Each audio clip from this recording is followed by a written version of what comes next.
Australia is a land of extremes. Cities burst with cranes and commuters, while out on the fringes, towns vanish into silence. For decades, thousands of small communities have been left to fade. The mines closed, the mills gone, the young moved away. A single pub, a post office, and a main street lined with peeling paint. But here's the twist. Some of those very towns, the ones everyone wrote off as finished, are now roaring back. Not just surviving, but booming.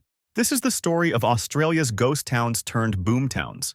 Stories of places that went from empty shop fronts to overflowing hotels, from abandoned mines to mountain bike trails packed with riders, from forgotten rail junctions to logistics engines driving the national economy. 8 towns, 8 reinventions, and one question echoing across the outback.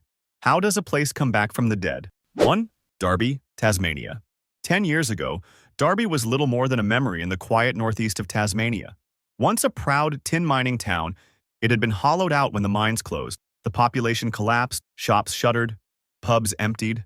Hope evaporated like mist on a cold winter morning. For the locals who remained, the only sound was silence and the haunting question of whether the last person should turn off the lights. Then came an audacious gamble.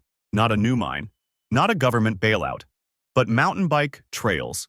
Hundreds of kilometers of them, carved through forest and hillside, marketed not to Tasmanians, but to the world, under one daring banner, the Blue Darby Network. Skeptics scoffed. Who would come? Who would ride? But they did. First by the dozens, then by the thousands. International races arrived, world-class events followed, visitor dollars poured into town. Cafes reopened, B&Bs multiplied, tour operators thrived.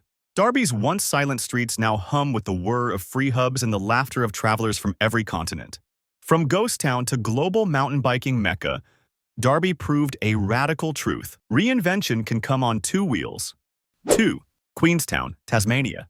Drive into Queenstown and the first thing you notice isn't the houses, or the streets, or even the people. It's the hills, bare, raw, stripped to the bone. For over a century, copper mining carved the earth here, leaving scars so deep they seemed permanent, etched into the very identity of the town. Queenstown was once a powerhouse of industry, but when the Mount Lyell mine finally closed in 2014, the silence that followed was deafening. Jobs disappeared overnight, families packed up. What remained felt less like a community and more like a relic, haunted by the ghosts of its own past. But Queenstown did something few thought possible. It embraced the scars. Instead of covering the wounds, it turned them into art. The Unconformity Festival transformed the town into a stage, a bold collision of geology, memory, and creativity that drew artists and audiences from around the world. Galleries opened. Mountain bike trails cut through the hills. Whitewater tours splashed life back into the rivers. The mine's closure could have been the end. Instead, Queenstown became something new, a place no longer defined by what was taken, but by what it creates. 3. Onslow, Western Australia. Onslow once barely registered on the map, a remote fishing outpost on Western Australia's Pilbara coast. Its population was dwindling, its streets quiet, its future uncertain. Locals wondered how long their town could hold on. Then came Wheatstone LNG, one of the largest resource projects in the nation's history. Billions of dollars poured in. A jetty rose from the sea. A deep-water port reshaped the coastline. New housing appeared where there had been dust. New roads where there had been tracks. New community facilities where there had been none. For a time, Onslow doubled in size under the sheer weight of construction crews. But here's the twist. Onslow refused to be just another fly-in, fly-out staging ground.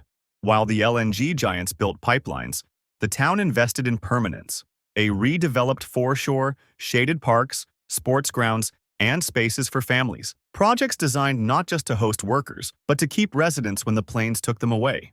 Onslow's story is still unfolding, its fate tied to the tides of global energy demand. Yet one thing is undeniable. This is no longer the forgotten fishing town of yesterday. 4. Karratha, Western Australia. Mention the Pilbara, and most people imagine the same picture. Red dust stretching to the horizon, endless iron ore trains rumbling to port, and fly-in, fly-out workers packed into demountable camps. For decades, the region was the engine room of Australia's resource wealth, but rarely a place people stayed by choice. Karratha decided to rewrite that story. Sitting in the heart of the Pilbara, the town made a conscious choice to become more than a mining hub, to grow into a city. With a population already over 24,000 and a bold vision to reach 30,000 by 2036, Karatha has spent the last decade investing in lifestyle as much as industry. A redeveloped foreshore precinct draws families and visitors to the water.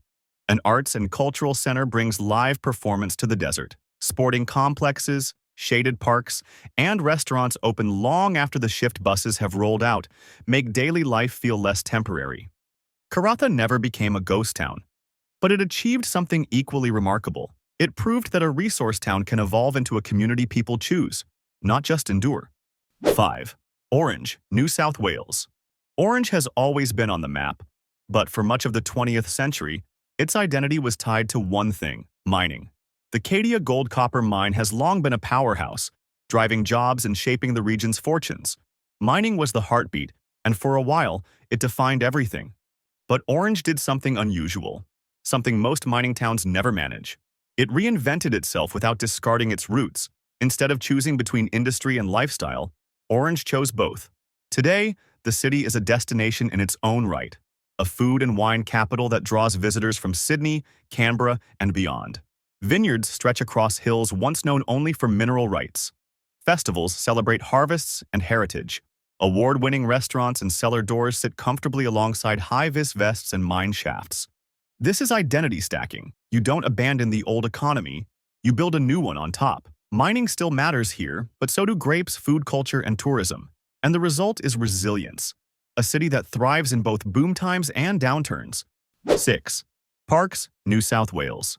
For years, Parkes was defined by two curiosities: its towering radio telescope, immortalized in Australian history as the dish that helped broadcast the moon landing, and the Elvis Festival, where tens of thousands descend in sequins, wigs, and sideburns every January. It was quirky, beloved, and fun, but it wasn't a long-term growth model. Then came a project that shifted everything: Inland Rail. The $31 billion freight artery designed to connect Melbourne to Brisbane placed Parkes right at its crossroads. Geography, once a limitation, suddenly became its greatest asset. Almost overnight, the narrative shifted. Intermodal terminals began to rise on the edge of town. Warehouses multiplied. Freight companies staked their claims. Parkes wasn't just a place of festivals anymore. It was becoming a national logistics hub. There are caveats. Inland Rail is behind schedule, plagued by cost blowouts, with the northern connection not expected until the 2030s. But even with delays, Parkes has already transformed. From eccentric festival town to inland port, this is boom by geography, by timing, and by audacity. 7. Winton, Queensland. Winton is remote, harsh, isolated, a place where the horizon stretches unbroken and the silence can feel eternal. But beneath that red dirt lies treasure of another kind. Not minerals, not gas, but time itself. Winton holds the largest collection of dinosaur fossils in Australia, and the world's only recorded dinosaur stampede. In recent years, this little town has done what mining booms could not. It turned fossils into gold. The Australian Age of Dinosaurs Museum drew more than 50,000 visitors in 2022 alone. The Dinosaur Stampede National Monument added another 17,000. And the Vision Splendid Outback Film Festival, Australia's only dedicated outback film event, pulled filmmakers and audiences from across the globe. The result? Hotels fill, caravan parks overflow, cafes thrive where once only dust blew through. A once-forgotten outback town now sits on the bucket list of tens of thousands each year. Winton proves that sometimes the biggest boom isn't buried underground. It's what you choose to protect above it. 8. Silverton, New South Wales. Population, barely 40. One pub, a handful of art galleries, and the kind of heat that makes the horizon shimmer like a mirage. By all logic, Silverton should have faded into the dust long ago. But Silverton has something more valuable than ore, crops, or even water. This was the backdrop for Mad Max 2, and that single film transformed a ghost town into a global pilgrimage site. The Mad Max Museum keeps the legend alive, fan rallies thunder through the desert, and documentaries return again and again to capture its cinematic grit. Each year, tens of thousands of visitors descend on this tiny speck in the outback. They don't come for the mines, they don't come for agriculture, they come for the story. Silverton is proof of something remarkable. Infrastructure can be built in steel and concrete, but it can also be built in imagination. And sometimes, a myth is the strongest foundation of all. 9. Ravenswood, Queensland. Ravenswood looks like a town caught between centuries. Wide streets that once carried parades of miners' carts now frame crumbling hotels, relics of an 1890s gold rush that flared bright and died fast. For decades, the town felt like it was fading into sepia, a photograph left too long in the sun. Then, almost quietly, the story shifted. Ravenswood Gold expanded, old shafts reopened, and with them came jobs, paychecks, and just enough optimism to keep the lights on. Heritage tourism layered onto mining's return, as visitors arrived to wander through the town's past while locals worked on its present. This is not a Pilbara-scale explosion, nor a city-shaping reinvention. But for a town this small, every reopened cafe, every classroom with a new student, every miner clocking on is transformative. Ravenswood shows that revival doesn't always roar. Sometimes, survival itself is the boom. Across these towns, patterns emerge. Anchor investments come first. Darby's Trails, Onslow's LNG, Parks' rail yard. The big bets set the foundation.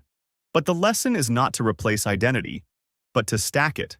Orange is both wine and gold. Queenstown is both mining scars and art. Livability matters too. Karratha and Onslow didn't just build projects, they built communities, schools, parks, and services that make people stay once the paychecks fade. And never forget, story cells. Winton and Silverton prove that myths and fossils can be resources as powerful as ore. Finally, the real challenge is to bank the boom. The money must not vanish in the moment. It has to be turned into infrastructure, skills, and resilience. Revival feels entirely different. It has a sound, a look, a heartbeat. It sounds like hammers striking nails into weathered verandas, roofs being mended, windows polished clear. It looks like lights glowing again in shops once written off as hopeless, families moving back into houses thought destined for dust, and it feels like pride. Fragile at first, but growing stronger, as locals whisper, then say aloud, with quiet conviction, "We're back." That is the thread tying Darby to Queenstown, Onslow to Orange, Parks to Winton, Silverton to Ravenswood. Different roads, same truth. Decline is not destiny. Somewhere tonight, a forgotten town is stirring. A writer is ordering coffee in a Darby cafe. A gallery in Queenstown is opening its doors. A freighter shifts containers in Parks. A projector flickers in Winton under desert stars. These are the sounds of a comeback, the heartbeat of towns that refuse to die. And the question for the rest of Australia is simple. If they could do it, why not you? Thank you for watching.